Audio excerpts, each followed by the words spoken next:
Boom. AS-5 Pro gloves. Today, Beer League Bum is putting these through the ringer.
Keeps hitting the signal. Stay focused, stay ready. 4, 3, 2, 1. Drop down other side. 4, 3, 2, 1. Bring your feet together, up center. We're stepping out to a lunge. Boom. What?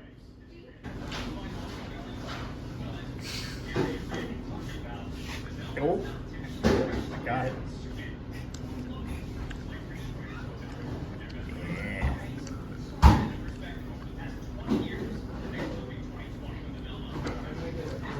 Shit. Shouldn't you play hockey with those? Yeah, I probably should, eh?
What's going on, guys? Justin, aka Boomer, Beer League Bum, hockey reviews, and all jokes aside, guys, with the AS-5 glove, I have to be 100% honest, after all those games and the hilarious testing on eating and making coffee, which has no relevance to any of this, is the AS-5 glove I'm actually not a fan of, and unfortunately, as soon as I was done testing, I went right back to my ultrasonic.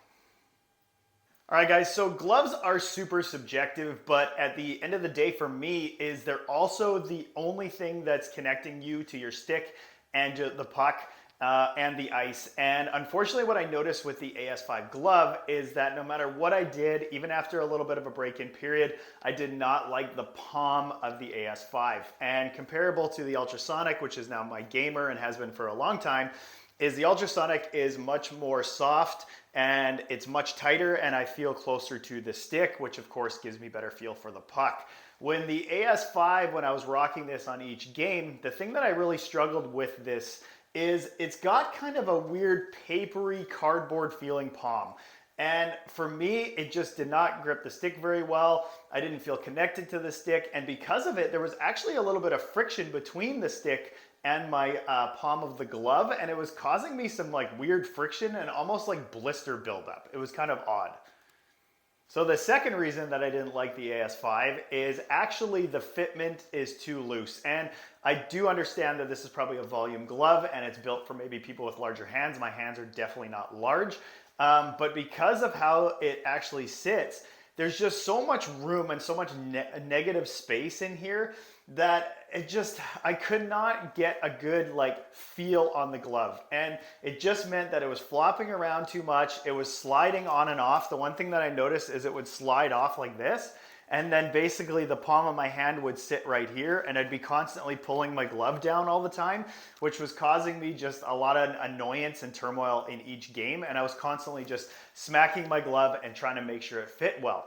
So I wanted to test this, so I went back to the hockey shop, and this is a 14, and I grabbed a 13, and unfortunately it's too small in terms of length. So then of course the palm was always way down here, and then I wasn't gripping the stick in the proper place. So the fitment of these gloves does not work for me very well. So then to test this in one of the games, I actually wore both of these gloves, and so I got a couple comments, of course. It was pretty funny. But I wanted to really see what the real difference was. This was, of course, on this hand, and this was on my lower hand, where most of your shot power, stick feel, etc. comes from. But again, I could not go back to, unfortunately, the AS5 because the ultrasonic is just, it's a great feeling glove and it's just super soft, and I just love how mobile and easygoing it is. And unfortunately, it grips so well here, and the AS5 just doesn't. So that's why I didn't like it, and we'll go over some of the features and I'll tell you why I think I totally get why people buy pro stock gloves instead of retail, because at $220 Canadian, the AS5, although it's got some cool materials, and we'll get into that in a second on the features and all that, I just don't think it's really worth picking up for the $200 because from a perspective of how it feels, it's just not the glove for me. Right, so what are the features of the glove? What does it bring to the table? Of course, the big thing is the nest tech. But to be honest, the nest tech on this, as opposed to say the helmet, which brings an amazing comfort and like literally molds to your head, and I think they're even going custom now, so it can like basically 3D print around your head. The nest tech on the glove is actually useless. I didn't notice it at all. There's no different venting on this glove than any other glove, especially a high-end glove. And in terms of the actual nest tech, it's literally just a tiny little piece behind here. And in the actual inside of the glove, right there, it's just like a little piece like this. And I don't see the point.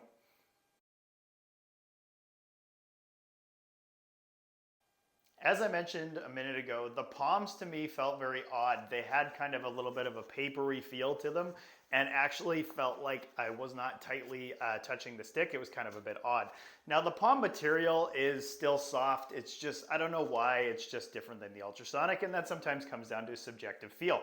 Now the palm is going to be durable because it has this extra stitched in lay on top of this material. So I have a feeling that your actual stick wear is going to be pretty good. The ultrasonic, I've gone through 2 pairs of gloves because I did wear through the palm, so it's not very durable, and they don't have this stitch inlay where actually some of the top end gloves from CCM does. So I'll give them credit for that. This will be a more durable palm. Now, you might not like the feel though, because like I said, when I was going from the soft ultrasonic palm or even the 2X Pro, which was not durable, so I know a lot of people will be like, the 2X Pro is a shitty glove, but I really like the soft palm, whereas I didn't really like this one.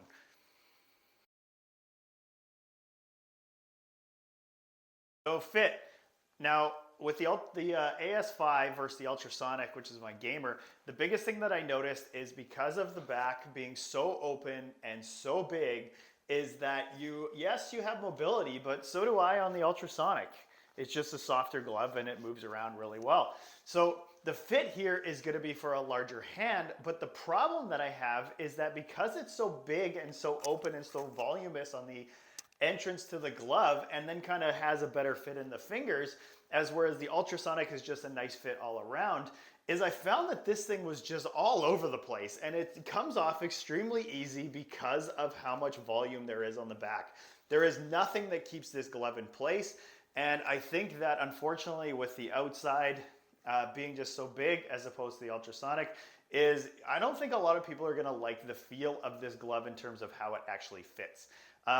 I also found it odd that it just felt too much like the FT4 Pro, and there was basically no difference in terms of the fit for me. They both had giant openings and just didn't sit on your hand very well.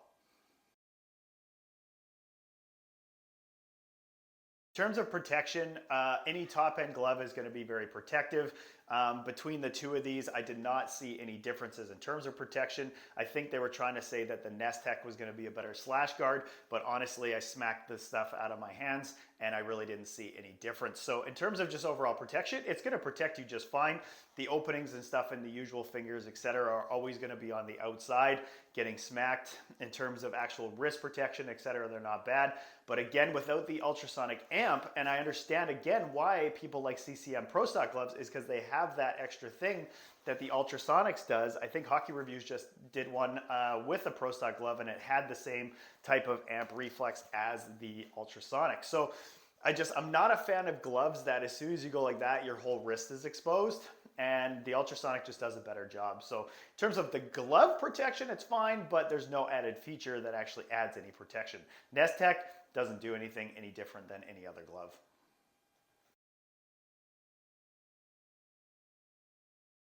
Well guys, I'm a huge CCM fanboy in terms of their sticks, and I actually have a video coming out on why their sticks are so good as opposed to all their competitors. Look for that. And of course, we're at 840 subs or so, give or take, from when I'm filming this video. And we're very close to that 1,000 to start giving some stuff away. And look, the summary at the end of the day is these gloves are still okay in terms of what they bring to the table. I just don't think the added feature and some of the lacking feel of these gloves justifies their huge price point.